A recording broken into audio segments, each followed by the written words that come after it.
আসসালামু আলাইকুম রহমতুল্লাহ বারকাতুহু। সুপ্রিয় দর্শক মন্ডলী, মানে কি বলবো, ভালো মন্দ জিজ্ঞেস করার মতো সেরকম মুখ আমার আর নেই। কিন্তু আছে কয়েকটি কথা।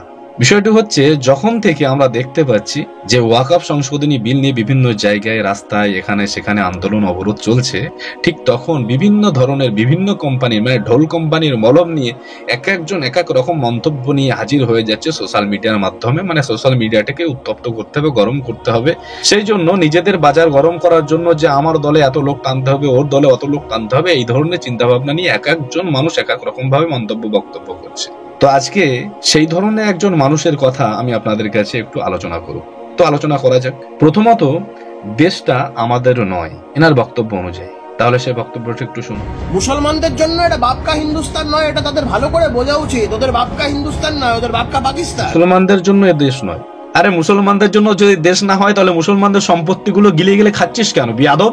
মুসলমানদের সম্পত্তিগুলো গেলার ধান্দাই তো আজকে এই ধরনের কালা আইন কালা কানুন তৈরি করা হচ্ছে। আজকে আমি কোনো ধর্মকে ছোট করছি না, কিন্তু সমস্ত ধর্মকে সম্মান রেখে আমি দুটো একটা কথা বলছি। আমাদের দেশে বাবরি মসজিদ শহীদ করে দিয়ে সেখানে একটা রাম মন্দির নির্মাণ হলো কিছু কম বেশি 16,000 কোটি টাকা খরচ করে। আমি এটাকে ছোট করছি না, আমি আপনাদের কাছে বলতে চাই 16,000 কোটি টাকা খরচ করে একটা রাম মন্দির তৈরি করা হলো। সেখানে কোনো দলিত ঢুকতে পারবে না, কোনো নিচু জাতের মানুষ ঢুকতে পারবে না। ঢুকতে পারবে কারা? যারা শুধুমাত্র উঁচু বর্ণের মানুষ। আর যারা সমাজের উঁচু বর্ণের মানুষ, তারা উঁচু উঁচু জায়গায় বসে আছে আর তাদের সন্তানদেরকে বিদেশে পড়াশোনা করাবার জন্য এদেশ থেকে টাকা পয়সা লুট করে নিয়ে তাদের সেখানে যেয়ে ঘর বাড়ি তৈরি করে দেওয়া থেকে শুরু করে নিয়ে সমস্ত কিছু করছে। 40-45 বছর বয়স হয়ে যাচ্ছে, তারপরে দেশে ফিরছে। দেশে ফেরার পরে দেশের একটা বড় বড় স্থানে তাদেরকে বিভিন্ন ধরনের দায়িত্ব দেওয়া হচ্ছে। আজকে কয়েকটি হিসাব আপনাদের কাছে সহজ ভাষায় দিয়ে দিই। আমাদের কোনো মন্দির নেই, তবে আছে একটা মহল, যার নাম হলো তাজমহল।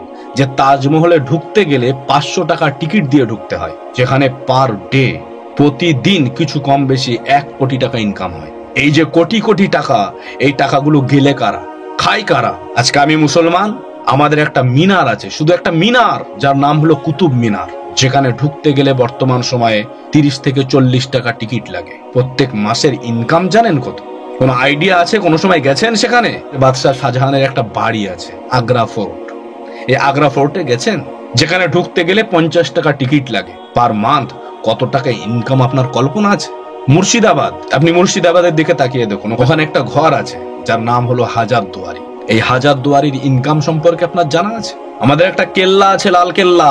ওই লাল কেল্লার ইনকাম দৈনিক আপনার জানা আছে? আপনার জানা নেই।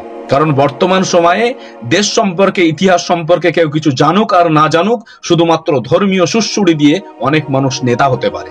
আর নেতা হয়ে যাওয়ার পরে বলে আমি অমুক সালে পিএইচডি করেছি, এই করেছি, সেই করেছি, হ্যান করেছি, ত্যান করেছি। আদেও সে 4 পাস করেছে কিনা জানা নেই। আজকে সমাজের শিক্ষিত যুব সমাজ এই সমস্ত মূর্খদের পাল্লায় পড়ে আজকে যুব সমাজ ধ্বংস হচ্ছে।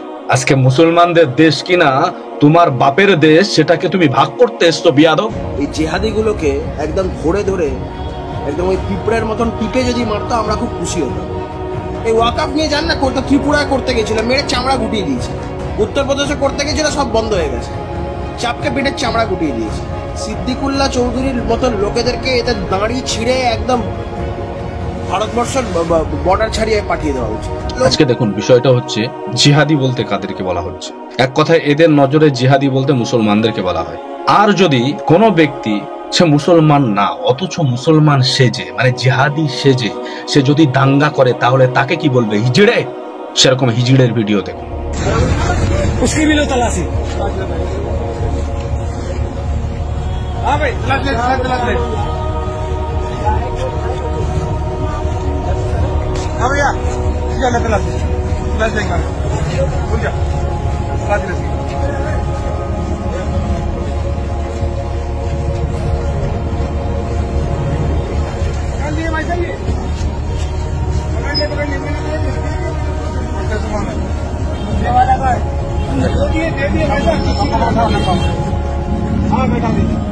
হিজড়ে সামনে দিয়ে বিড়াল চলে গেলে রাস্তা পার হতে পারে না, আর বোরকা পরে এই মন্দিরে ঠাকুর ভাঙতে গেছে। এই ধরনের নেতাকে তাদের শেখানো এই সমস্ত লোকজন। দেখুন, বিষয়টা হচ্ছে সিদ্দিকুল্লাহ চৌধুরী সাহেব হোক আর যে কোনো মানুষ হোক না কেন, রাজনৈতিক ভাবে কারোর সঙ্গে কারোর বিভাজন থাকতেই পারে, কিন্তু দাড়ি ছিঁড়ে নেব এই ধরনের মুখের ভাষা, এই ধরনের কথাবার্তা বলার সাহসকে দিয়েছে। আর আমি সিদ্দিকুল্লাহ চৌধুরীকে বলছি, আপনি যদি সত্যিকারের বাপের বেটা হয়ে থাকেন তাহলে আমাদের মতো মানুষদের বিরুদ্ধে কথা বলার আগে এই ধরনের মানুষদের বিরুদ্ধে কি স্টেপ নেবেন গণতান্ত্রিক প্রক্রিয়ায়, সেই স্টেপটা আপনাকে দেখাতে হবে। কারণ এখানে দাড়ি নিয়ে অপমান মানে গোটা মুসলিম সমাজকে অপমান করা হয়েছে, আমার নবী পাকের সুন্নাতকে নিয়ে ছোট বড় কথাবার্তা বলা হয়েছে। দেখবো আপনি কত বড় মাওলানা হয়েছে, দেখি এই লোকটার বিরুদ্ধে আপনি কোন ধরনের স্টেপ নেন। আর যারা এই ধরনের ভাষণ দিচ্ছেন বা ফেসবুকে লেখালেখি করছেন, ভারতবর্ষের ইতিহাসগুলো ভালো করে পড়ুন, চোখ বুলিয়ে দেখুন। সেটাও যদি দেখতে অসুবিধা হয় কখনো, দিল্লি কাজকর্মের জন্য গেলেও ইন্ডিয়া গেটটা ভালো করে দেখবেন। এ দেশটা মুসলমানের দেশ নয়, এ দেশটা হিন্দুর দেশ নয়, এ দেশটা জৈন, শিখ, পারসি, ইসাই কারোর দেশ নয়, এই দেশটা ভারতবাসীর জন্য দেশ। আমি ভারতবাসী বুক টুকে দায়িত্ব নিয়ে বলতে পারি, আপনি বুক টুকে দায়িত্ব নিয়ে বলতে পারবেন কিনা সন্দেহ রয়েছে। মানে আমার ভয় হয় এই ধরনের কথাবার্তা যারা বলছে তারা বাংলাদেশ থেকে পালিয়ে এসে এই ধরনের কথাবার্তা বলছে। কারণ এদেশের স্থানীয় হিন্দুদের আজও পর্যন্ত কোনো দিনের জন্য দেখেনি যে মুসলমান বিদ্বেষী সে দুটো একটা কথাবার্তা বলেছে, কখনো দেখিনি। আমি জানি আমার আজকের এই ভিডিওটা করার জন্য আমার অনেক রকমের এফেক্ট হবে, আমার অনেক কাছের বন্ধু দূরে হয়ে যাবে, তারপরেও আজকে এই কথাগুলো আমার বলতে বাধ্য হতে হয়েছে। কারণ যখন দাড়ি নিয়ে কথা হবে, যখন মুসলমান জাতিকে নিয়ে কথা হবে, যখন এই দেশটাকে ভাগ করার চিন্তা ভাবনা কেউ করবে, সেই সমস্ত মানুষদের কালো হাত ভেঙে গুড়িয়ে দেওয়ার মতো ক্ষমতা আমরা রাখি। তুমি দেশ ভাগ করতে এসছো, সামান্য 5 বছরের ক্ষমতা তোমার হাতে দেওয়া হয়েছে। কে দেশে থাকবে না থাকবে তোমাকে কৈফিয়ত দিতে হবে নাকি? তুমি আসাম ত্রিপুরা দেখাচ্ছ, বিহার উড়িষ্যা দেখাচ্ছ, ইউপি গুজরাট দেখাচ্ছ, তুমি বাংলায় থাকো, বাংলায় কথা বলছো, বাংলার কথা চিন্তা করো। এ বাংলা পীর আবু বক্কর সিদ্দিকের বাংলা, এ বাংলা শরৎচন্দ্র চট্টোপাধ্যায়ের বাংলা, এ বাংলা রবীন্দ্রনাথ ঠাকুরের বাংলা। তুমি কোথাকার কে? সব বন্ধুরা, আজকের ভিডিওটা এই পর্যন্ত, দেখা হচ্ছে আগামী ভিডিওতে। সকলে সুস্থ থাকবেন, ভালো থাকবেন। আসসালামু আলাইকুম রহমতুল্লাহ।